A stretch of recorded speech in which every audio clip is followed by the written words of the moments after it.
1971 সালে 16ই ডিসেম্বর পৃথিবীর মানচিত্রে নতুন করে একটি দেশ আমার সোনার বাংলা এই দেশটা জায়গা করে নেওয়ার পরেও আজও বাংলাদেশের স্বাধীনতা না পেল স্বাধীনতার সুফল, না পেল ধর্মীয় স্বাধীনতা।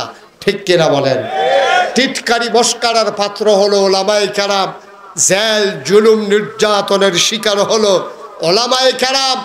আজকে নতুন করে বাংলাদেশে 5 আগস্টের পরে 2024 সালে চিৎকার করে গোটা পৃথিবীর মানুষে জানিয়ে দিতে হবে, যেদিন গেছে একেবারেই গেছে।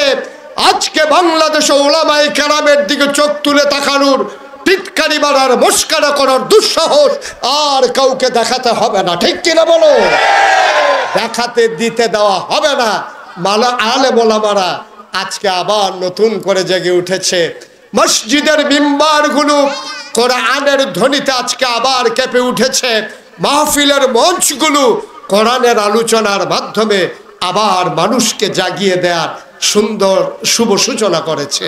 সুতরাং আমরা বলতে চাই, ইসলাম নিয়ে টিটকারি, ইসলাম নিয়ে মস্কারা, ইসলামের প্রথম জামানায় 1500 বছর আগে ওই নবীর জামানায় যখন শুরু করেছিল কাফেরেরা, আবার স্বাধীনতার পরে গত 15 বছর ধরে ইসলাম নিয়ে কম তামাশা হয় নাই।